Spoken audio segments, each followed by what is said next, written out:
Hello everyone, welcome to today's episode of Lucia Craft. I'm your host Lucia. Today we are in Kashi. As part of the Asian Silk Road, Kashi has been a meeting point of cultures and civilizations throughout history. The International Forum on the History and Future of Xinjiang, China was held in Kashi, and two of our guests participated in the forum. Before the start of today's roundtable, let's give a warm welcome to our guests today. They are Professor Colin Mackerras and Professor Barry Saltzman. A warm welcome. Thank you very much. Nice to be here. And my guests, both of you have visited Xinjiang many times and done academic research. Do you still remember when did you come here for the first time? From that time to today, what are the major changes in Xinjiang? I first came to Xinjiang in 1998, so it's 25 years ago, and came several times subsequently. There's been very substantial rise in the level of education. A high proportion now, at least of younger people, can speak Putonghua and retain still their own ethnic languages. I first came in 1982, and my most recent trip before this one was in 2018. But I would actually endorse everything Barry said. It seems to me that the economy has changed enormously. But it's not only the economy, it's also the society. People are more confident, they're much better dressed, the standard of living has gone up enormously. But I think one is particularly significant, and that is that in 1949, the life expectancy of people in Xinjiang was 30. In 2019, it was 75. It's gone up more than doubled in that two and a half in that time. And if you look at Chinese history and also Xinjiang history, one of the things about the difference between city and countryside is the position of women. The urbanization process has allowed women to take part much more in the economy, not just in the sort of rural way, but also in the urban economy.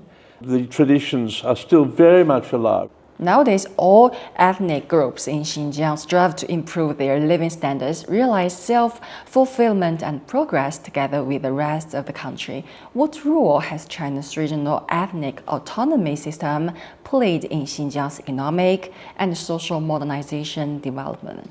Ethnic regional autonomy still has a role to play. It's played a substantial role, I think, in the preservation, particularly of ethnic minority cultures. Now, what I just mentioned to you earlier about the retention of languages in Xinjiang can also be seen in Tibet. It can also be seen to a slightly lesser extent, but still substantially seen in Neimenggu and in other minority areas. So ethnic regional autonomy has been a kind of guarantee for the preservation of minority culture. And what about you, Professor Mackerras? What are its features and advantages? Well, I think its advantages are that it ensures that in the government, people of ethnic minorities head the government, and they have a substantial role to play in the government, and I think that's important. I agree with what Barry said about culture. I think that's really important. And it's something that is not well handled in a lot of countries. A lot of them have very distinct cultures.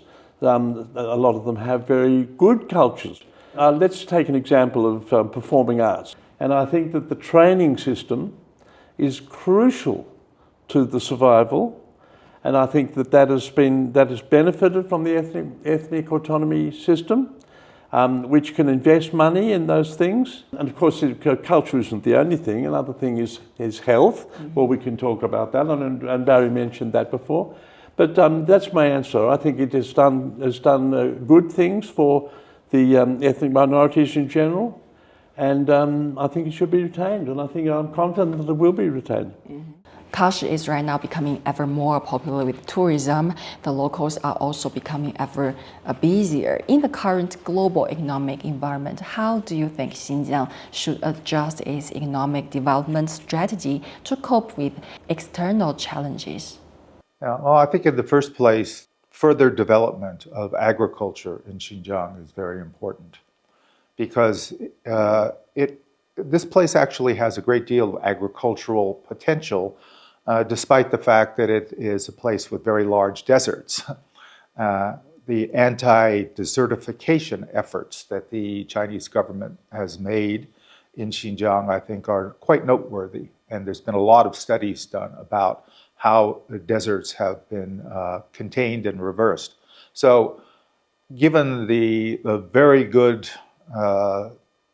environment for agriculture in Beijiang, the environment for agriculture in Nanjing, I think, has to also be improved. Also, the industrialization of the region, of course, has to proceed further. And there are some good signs in that regard, of course. I mean, the development, for example, of the solar panel industry in Xinjiang is quite notable. The photovoltaic battery production, the production of silicon for that purpose, etc., is really a standout element of the development of Xinjiang in recent years. And Xinjiang, I think, has tremendous potential, not just for tourism, which is quite obvious, but also in industry, agriculture, and services.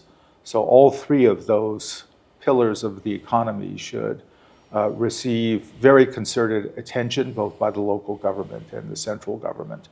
And of course, people from around the world should be encouraged to come here and check on that progress.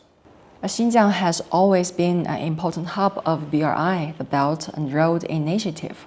I think the BRI should be raised as well. I mean, for a long, long time, the Silk Road was a major transporter of culture and goods, you know, over the great Eurasian continent. Well, now that's been reversed, and we find it's been re-established, and it's already making a big difference, despite what a lot of people say in the West about how it creates debt cultures and all that sort of thing. I think that is just not the case. And it's had a very big effect so far, and I think its potential is greater. And I mean, that brings me to another point that I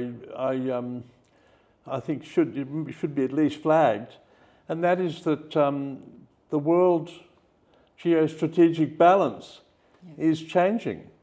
And I just think that one of the things that I would like to see changed is a change in attitude among American leaders who want to do everything to damage China's rise. And I think that doesn't do people's economy any good. It certainly doesn't do the American economy any good either.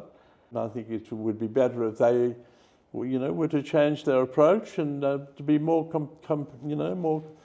cooperative with the rest of the world and with China and less competitive. Yeah, the international community need to work together for a shared future. Absolutely, they need to work together for a shared future. However, some anti-China forces still exist, but lies may mislead people for a while, but cannot win the trust of the world. Well, they seem to be quite strong, at least in the West. The image of China is going up in most places, but it certainly isn't going up in the West at the moment. I mean, I don't know how long that will be the case, but I hope it won't be for long. If I ask you to recommend Xinjiang to our audience, what are your answers?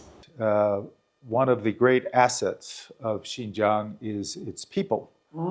That is to say, people in China are generally friendly toward people who come from the outside, but people in Xinjiang are particularly friendly. They're particularly welcoming. And that means that if you do come to Xinjiang, you'll not only see some spectacular sights, enjoy a very profound culture, you will also probably have a very good time interacting with local people.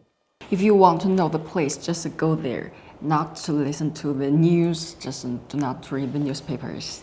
Facts and truthfulness will eventually boost all lies. Okay, thank you, professors. Thank you for your time. That's all for today. It's time. Let's say bye-bye here. Bye-bye. Bye-bye. Bye-bye. See you next time.